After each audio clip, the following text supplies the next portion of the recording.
What's up everyone and welcome back to the Punch Docs. Today we're kicking things off with the biggest shocker in Contender series history, a massive flag drama between Merab and Islam and fighters getting officially fined. Let's get right into it.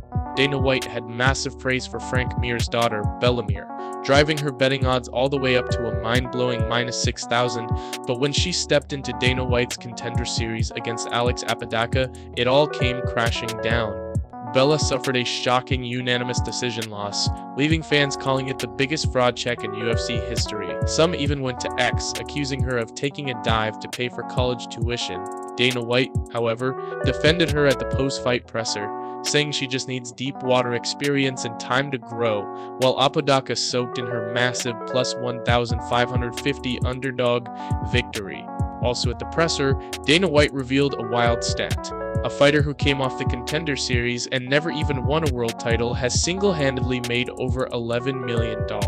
While Dana did not name drop, MMA detectives point straight to Kevin Holland, whose crazy activity over the last few years made him an absolute bank account monster.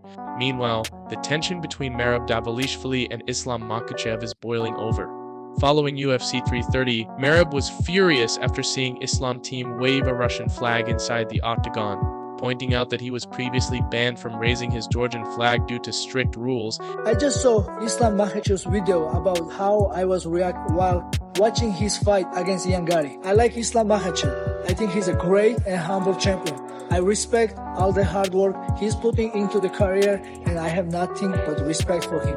But when I saw his team bring the Russian flag into the Octagon, I was upset. And the reason I react that way is because, first, during all 5 of my UFC title fights, I was never allowed to bring my Georgian and American flag into the cage. I also want to make one thing very clear. I don't hate Russian people. I hate Russian politics and Russian government. My problem is with the government and its action, not with ordinary Russian people.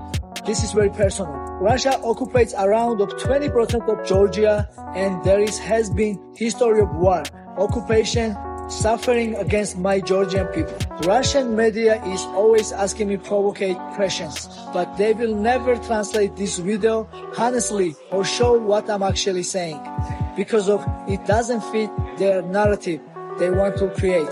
Reality is Russian government is dictator and corruption. There is no freedom of speech and if you protest anything in Russia, you go to jail. This is the facts. So again, this was never about Islam personally. Islam did not stay quiet. Upon returning home, Islam fired back, claiming Merab has always been unhappy with his success and what they're backing Petryan to finally make him shut up in a potential trilogy. In other news, Josh Hokit has set his crosshairs on heavyweight champ Tom Aspinall, blasting him for inactivity and demanding the UFC strip him of the title, but UFC legend Michael Bisping jumped in to defend Aspinall, reminding everyone that time off was due to 2 brutal eye surgeries from illegal eye pokes. Hokit did not care, firing back that a real BMF keeps fighting through the pain while continuing his bizarre callouts against Alex Pereira. Over at UFC Sacramento, Gregory Robocop Rodriguez defended his win against Anthony Hernandez, who accused him of cheating with glove grabs and back-of-the-head strikes. Robocop laughed off the accusations on Ariel Helwani's show, stating the leg punches and pressure won him the fight. To make matters wilder, Robocop dropped a shocking Instagram post revealing he fought through a dislocated finger, a locked back, and an infection just to make it to the cage. Both fighters walked away with 180-day medical suspensions. And finally, Tyron Woodley is back in the headlines. Woodley opened up about his DM beef with Sean Strickland, warning Strickland to stop disrespecting his coach.